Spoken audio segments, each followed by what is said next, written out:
میں بڑی بیٹی تھی، حساس تھی، آنے والے حالات کی سنگینی کا اپنی پوشیدہ آنکھ سے نظارہ کر سکتی تھی۔ یوں کہنا چاہیے کہ کچھ لوگوں میں ایسی خداداد صلاحیت ہوتی ہے کہ وہ قبل ازیں نوشتہ دیوار پڑھ لیتے ہیں۔ ابو بیمار رہنے لگے تھے اور میں جلد تعلیم مکمل کر کے ان کا سہارا بننا چاہتی تھی تاکہ برا وقت آنے سے قبل گھر کے حالات سنبھل جائیں۔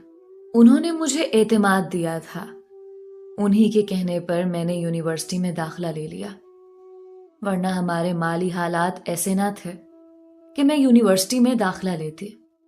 یونیورسٹی ہمارے گھر سے کافی دور تھی۔ میری زندگی کے یہ سال بہت قیمتی تھے، ہر حال تعلیم مکمل کرنا چاہتی تھی۔ 15 دن کی چھٹیاں ہو گئیں تو میں نے سوچا لائبریری سے کوئی کتاب ایشو کروا لوں تاکہ چھٹیوں میں پڑھ سکوں۔ لائبریری سے لوٹی تو اکثر بسیں جا چکی تھیں، بادل بنے ہوئے تھے، تھوڑی دیر میں برسات ہونے لگی۔ میں کافی دیر سے بس سٹاپ پر کھڑی تھی، بارش تیز ہوتی جاتی تھی، میرا گاؤن بھیگ گیا تھا۔ دیر تک جب کوئی بس نہ آئی تو میں ادھر ادھر دیکھنے لگی، جیسے کوئی مصیبت زدہ مدد کے لیے پکارتا ہے۔ اچانک ایک نوجوان کی نظر مجھ بھیگتی ہوئی بے بس لڑکی پر پڑی جو اپنی گاڑی میں بیٹھ رہا تھا۔ وہ میری طرف آیا اور کہنے لگا، محترمہ، بارش تیز ہونے والی ہے، موسلا دھار برسے گی اور پھر کوئی سواری نہیں ملے گی، آ جائیں میں آپ کو چھوڑ دوں۔ میں نے غور سے دیکھا، شکل جانی پہچانی لگی۔ یونیورسٹی کا طالب علم تھا مگر کسی دوسرے ڈپارٹمنٹ کا تھا۔ مجھے سوچتے دیکھ کر بولا، اعجاز میرا نام ہے، آپ کے ساتھ والے ڈپارٹمنٹ میں ہوں، ڈریے مت، آ جائیں۔ ہمارا دور ایسا نہ تھا کہ لڑکیاں بلا خوف لفٹ لے لیتیں، مگر اب مجبوری تھی۔ اس نے گاڑی کا دروازہ کھولا اور میں اس کے برابر والی نشست پر بیٹھ گئی۔ اپنے حلیے پر نظر ڈالی، بال بھیگے ہوئے اور گاؤن سے پانی بہہ رہا تھا، جوتے کیچڑ آلود تھے اور میں شرابور تھی۔ راستے میں اعجاز نے مجھ سے گفتگو کی، اس کی باتوں کا جواب میں ہوں ہاں سے دیتی رہی، کیونکہ اس کی گاڑی میں بیٹھ کر احسان مندی کے بوجھ تلے خود کو دبا ہوا محسوس کر رہی تھی۔ وہ تعلیم اور یونیورسٹی سے متعلق باتیں کرتا رہا، مگر میں تمام وقت ایسی چپ رہی جیسے سانپ سوکھ گیا ہو۔ گھر آ گیا تو جان میں جان آ گئی۔ گاڑی سے باہر پاؤں رکھا تو واقعی چھاجوں میں برس رہا تھا۔ میں اگر آج اس کی پیشکش قبول نہ کرتی تو اس سیلاب بلا میں بہہ جاتی۔ گھر کے سامنے اس نے مجھے اتارا، صدقے دل سے اس کی مہربانی کا شکریہ ادا کیا، مگر جھوٹے منہ بھی اپنے گھر کے اندر آنے کو نہیں کہا۔ خوف زدہ تھی کہ مجھ کو اس کے ساتھ دیکھ کر گھر والے نہیں تو پڑوسی افسانہ تراش لیتے۔ اس دن کے بعد وہ اکثر اپنے شعبے کے ساتھ والے ڈپارٹمنٹ میں نظر آ جاتا، مجھے دیکھ کر دور سے سلام کرتا، میں سلام کا جواب دینے کی بجائے سر جھکا لیتی۔ وہ نہایت جوشیلا اور زندہ دل نوجوان تھا، یونیورسٹی کے تمام فنکشنز میں حصہ لیتا تھا، بحث و مباحثہ کی تقریب ہوتی یا مشاعرہ یا ڈراموں کا سلسلہ، کوئی موقع ہاتھ سے نہ جانے دیتا۔ بہت جلد اس کا شمار نمایاں اور مشہور طالب علموں میں ہونے لگا۔ اب وہ ایک طرح سے اس علمی درسگاہ کا سرمایہ تھا جہاں ہم تعلیم پا رہے تھے۔ سبھی اس سے بات کرنے میں فخر محسوس کرتے تھے۔ ایک دن مجھ کو بس سٹاپ پر کھڑے دیکھا تو میری طرف آ گیا، کہنے لگا، اس دن تو بارش کی مجبوری کے باعث میری پیشکش قبول کر لی تھی، آج دھوپ تیز ہے، اتنی دھوپ میں چلو گی تو رنگ سیاہ ہو جائے گا، آج دھوپ کی وجہ سے میری پیشکش قبول کر لو۔ یہ کہہ کر اس نے اپنی گاڑی کا دروازہ میرے لیے کھول دیا۔ اتفاق یہ کہ اس روز باہر کسی ہنگامی صورتحال کے باعث بسیں بند ہو گئی تھیں اور میں اس امر سے لا علم تھی، سو آج بھی مجبوری تھی، میں پھر بھی اپنی جگہ جمی ہوئی تھی۔ اگر اس دن تم کو صحیح سلامت گھر پہنچا دیا تھا تو آج بھی پہنچا دوں گا۔ اب مزید وقت ضائع نہ کرو، باہر اچانک گڑبڑ ہو گئی ہے، ہنگامی صورتحال کے تحت بسیں نہیں چل رہی۔ یہ سن کر میرے ہوش اڑ گئے۔ ان دنوں موبائل فون تھے نہیں کہ پل پل کی خبر ہاتھوں میں آ جاتی۔ کچھ پریشان ہو کر اس کی جانب دیکھا کہ جیسے میری آنکھیں پوچھ رہی ہوں، سچ کہہ رہے ہو؟ بہت گرمی تھی، مئی کا آخری ہفتہ تھا۔ واقعی دھوپ میں اتنی تیزی تھی کہ تمازت سے میرا چہرہ جلا جا رہا تھا۔ 2-4 لمحے سوچنے کے بعد میرے قدم مجھے اس کی گاڑی کی طرف لے جانے لگے۔ پہلی ملاقات کی طرح یہ ملاقات اجنبیت بھری نہیں تھی۔ مجھے لگا ہم میں دوستی کا رشتہ قائم ہو گیا ہے، ایسی دوستی جو خالصتاً خلوص نیت پر مبنی تھی۔ آخری پرچے کے روز وہ مجھے حال سے باہر ملا۔ شبرا، کیا تم مجھ سے شادی کرو گی؟ مجھے لگا جیسے اس نے میرے دل کا نشانہ لے کر فائر کر دیا ہو۔ تبھی بے اختیار میرے منہ سے نکلا، ہرگز نہیں، کیونکہ شادی میری زندگی کا مشن نہیں ہے۔ تمہاری زندگی کا مشن کیا ہے وہ میں بعد میں بتاؤں گی، میں نے جواب دیا تھا، کیونکہ مجھے معلوم تھا کہ تعلیم مکمل کرنے کے بعد مجھے ملازمت کرنی ہے۔ ابو خاصے بیمار تھے، ان کا کاروبار ٹھپ ہو چکا تھا۔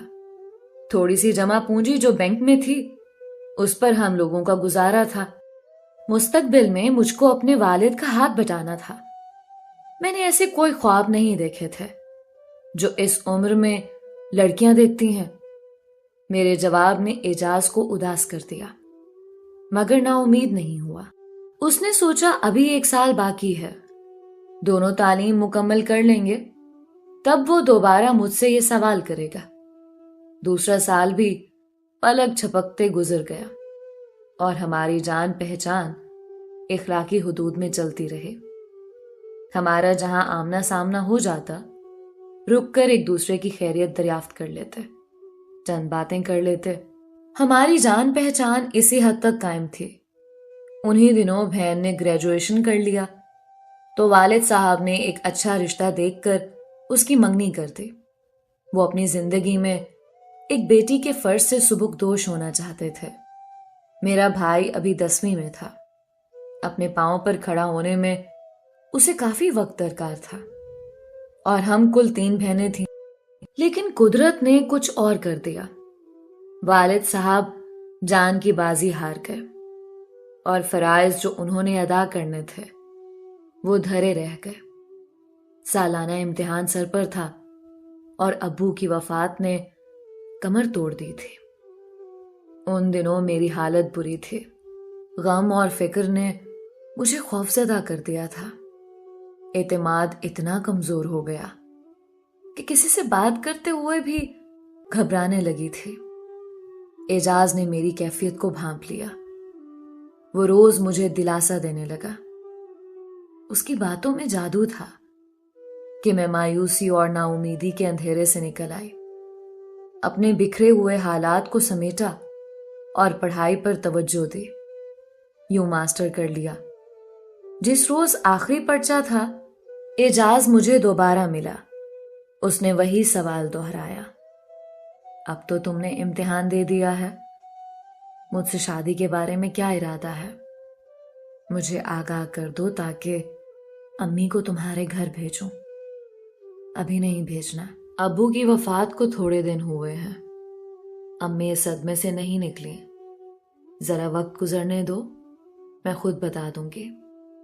میں نے بہانہ تراش لیا کیونکہ اس سوال کا جواب میں ابھی نہیں دینا چاہتی تھی۔ وجہ موجود تھی، میں نے بہن کی شادی کرنا تھی اور چھوٹے بھائی کو پڑھانا تھا۔ فی الحال میں ان کی خوشیوں کے لیے تگ و دو کر رہی تھی، اپنی خوشیوں کی طرف سفر نہیں کر سکتی تھی اور وقت کا کچھ اندازہ نہ تھا۔ یہ ایک لامتناہی انتظار تھا۔ اب میں بھی کبھی کبھی اعجاز سے فون پر بات کر لیتے، بس یہاں تک ہمارا رابطہ تھا۔ میں نوکری کی تلاش میں سرگرداں ہو گئی۔ بالآخر ایک پڑوسی کی سفارش سے ایک فرم میں نوکری مل گئی۔ اعجاز نے کافی انتظار کیا۔ جب اس کو اپنے سوال کا کوئی خاطر خواہ جواب نہ ملا تو وہ تعلیم کے لیے بیرون ملک چلا گیا۔ وہاں سے بھی اس نے مجھ سے رابطہ رکھا، ہر بار کہتا کہ میرا سوال بھلانا نہیں، تمہیں مجھ کو کبھی نہ کبھی ہاں میں جواب دینا ہی ہوگا۔ تب تک میں اپنی تعلیم مکمل کر چکا ہوں گا۔ میں ادھر دن رات رزق کی خاطر محنت اور مشقت میں لگی تھی۔ اب میں ہی گھر کی سربراہ تھی۔ میری آمدنی پر کنبے کا انحصار تھا۔ چھوٹی بہن، ماں، بھائی سبھی اپنی ہر ضرورت کے لیے میری طرف دیکھنے پر مجبور تھے۔ ایک روز ڈاکٹر صاحب نے بتایا کہ ہسپتال میں اعجاز نامی ایک مریض آیا ہے، اسے کینسر ہے جو آخری سٹیج پر ہے۔ وہ تھوڑے دنوں کا مہمان ہے اور بچنے کی کوئی امید نہیں ہے۔ یہ نام سن کر مجھے اعجاز کی یاد آ گئی۔ اگلے روز میں کسی وجہ سے ڈاکٹر صاحب کے پاس ہسپتال گئی تو وہ اسی مریض سے متعلق نرس کو کچھ ہدایات دے رہے تھے۔ میں نے پوچھا کہ وہ کیسا ہے؟ چند روز کا مہمان ہے، جلدی مجھ سے بات کر لو، میں اسے دیکھنے جا رہا ہوں، انجیکشن لگانا ہے۔ یہ کہہ کر وہ چلتے چلتے باتیں کرتے جاتے تھے اور میں ان کے ساتھ ساتھ چلتی جا رہی تھی۔ مریض کے روم کے سامنے وہ ٹھہر گئے، بولے رکنا چاہو تو میرے آفس میں بیٹھ جاؤ۔ میں نے کہا نہیں، مجھے جلدی ہے، ریحان کو اسکول سے لانا ہے۔ اچانک میری نظر کمرے کے اندر بیڈ پر لیٹے مریض پر پڑی۔ نرس اسی وقت وہاں سے نکل کر باہر آ رہی تھی۔ حیرت زدہ رہ گئی کیونکہ یہ تو وہی اعجاز تھا جو کبھی جوشیلا، ہنسمکھ، زندگی سے بھرپور ہوا کرتا تھا، جس نے مجھے مایوسی کے اتاہ اندھیروں سے نکالا تھا۔ میں نے اسے باتیں کی، وہ بہت غمزدہ تھا۔ پوچھا کہ تم نے میرے سوال کا جواب نہیں دیا، کیا کسی خوش نصیب کو ہاں میں جواب دے دیا ہے؟ اس کی حالت دیکھ کر میں اسے زندگی کا آخری دکھ نہیں دینا چاہتی تھی۔ تبھی کہا کہ میں نے کبھی کسی کو آج تک ہاں میں جواب نہیں دیا۔ میں شادی نہیں کر سکتی تھی کیونکہ میرے مالی حالات بہت دگرگوں تھے۔ مجھ کو بیوہ ماں، چھوٹی بہن اور بھائی کی کفالت کرنا تھی۔ یہ جواب سن کر تھوڑی دیر کے لیے اعجاز کے لبوں پر مسکراہٹ آئی۔ کہنے لگا میں زندہ رہنا چاہتا ہوں، مگر اب زندہ رہنے کے لیے کوئی امید باقی نہیں رہی ہے۔ میں نے اس کا ہاتھ اپنے ہاتھ میں لے کر دلاسا دیا کہ امید مت چھوڑو، اللہ نے چاہا تو تم ٹھیک ہو جاؤ گے، پھر سب کچھ ٹھیک ہو جائے گا۔ کبھی جس نے مجھے جینے کی امید دلائی تھی، آج میں اسے جینے کی امید دلا رہی تھی۔ یہ ساری باتیں میں نے ڈاکٹر صاحب کے سامنے کی اور میرے جیون ساتھی بہت صبر و تحمل اور خاموشی سے یہ سب سنتے رہے۔ گھر آ کر میں نے ہر بات سے ان کو آگاہ کر دیا، لہٰذا انہوں نے بھی اپنے مریض پر یہ ظاہر نہ کیا کہ میں ہی ان کی بیوی ہوں۔ ان کو اپنا یہ مریض عزیز تھا، اس کی دل آزاری انہیں منظور نہ تھی۔ اس کا مرض آخری حدوں کو چھو رہا تھا اور وہ زندگی کی بازی ہار چکا تھا۔ جس روز اس کی وفات ہوئی میں پھوٹ پھوٹ کر روئی تھی۔ بے شک وہ میرا محبوب نہ تھا، مگر ایک اچھا دوست تو تھا۔